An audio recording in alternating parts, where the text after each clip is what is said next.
Sometimes destiny delays just to teach you a lesson about speed. And sometimes the only thing standing between your freedom and your downfall is a letter from your future self.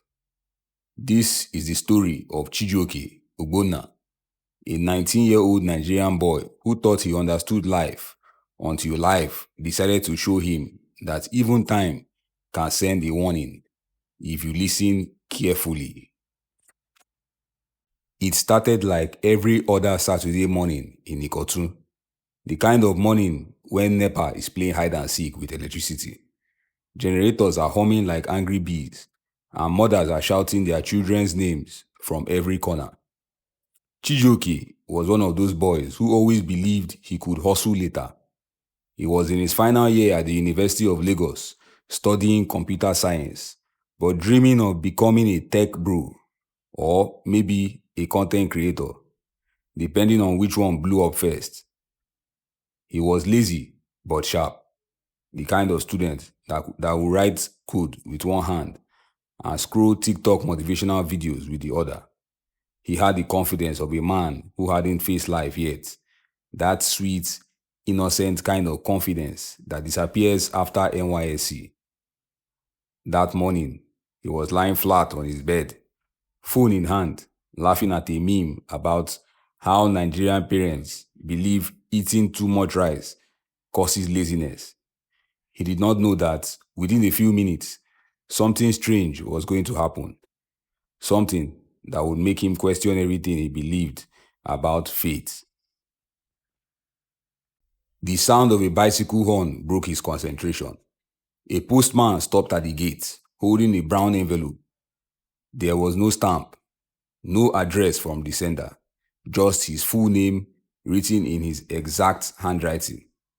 At first, he thought one of his friends was pulling a prank.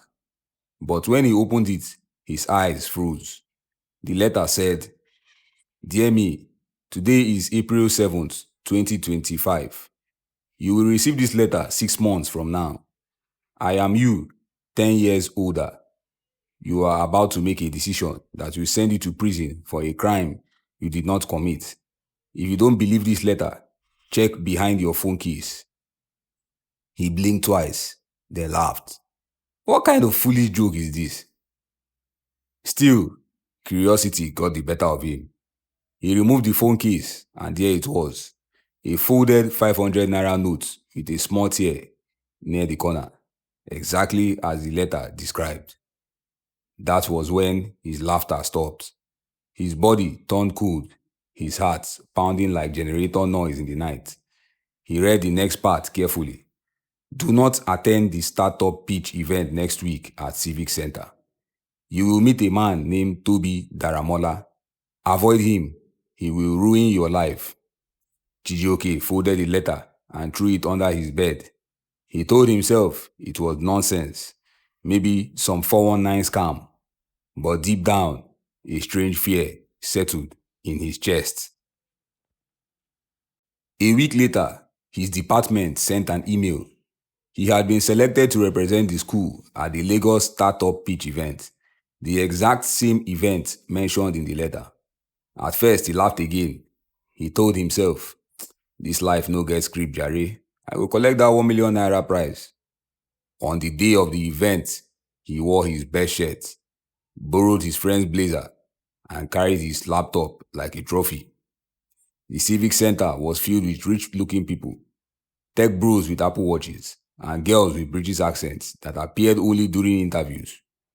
Everything was going smoothly until a man approached him after his presentation. The man smiled warmly and introduced himself. Toby Daramola. That name struck like lightning, the exact name in the letter. For a brief second, his brain screamed, "Run!" But greed and excitement covered fear like icing on a burnt cake. The man promised him 5 million naira in investment for his app. He said all he needed to do was sign a partnership agreement. Chijioke didn't even read it. He said to himself, "God don't butter my bread. Finally, my time has come." And just like that, he signed his downfall. 3 days later, early in the morning, a loud knock shook his hostel door. Before he could even open, the door burst open, and EFCC officers flooded in. They handcuffed him before he could say a word. His roommates scattered like cockroaches. The officers accused him of running an online crypto scam that had stolen millions. Apparently, his name and signature appeared on several fake accounts. He tried explaining, but no one listened. He shouted that he was innocent, that someone tricked him, but in Nigeria, once the FCC grabs you, your innocence na like missing network signal. Nobody can find it. That night, he was thrown into a dark cell. No light, no bed, no hope. And it hit him. The letter was real. The warning was true. And now his life was finished. Prison was a different planet. The air smelled like regret and frustration. He shared his cell with men who looked older than their problems. Every night he sat in a corner staring at the wall, thinking about how one signature ruined everything. He replayed that letter over and over in his mind, like a broken record. He wondered who sent it. Was it really from his future self? Or was it from someone watching him? Someone who knew what would happen? Days turned to weeks. His family tried everything. But lawyers are expensive, and the system moves slower than traffic on Third Milan Bridge. He stopped believing in miracles until one evening, something strange happened again. It was around 8 p.m. A prison guard slipped an envelope under his cell door.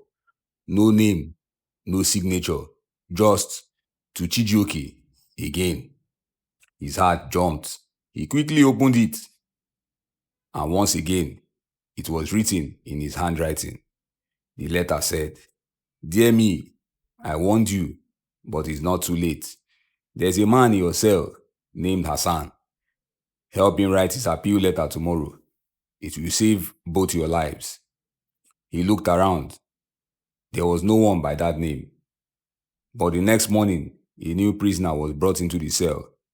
An older man named Hassan, quiet, sad, and innocent looking. At first, Chijoke ignored him.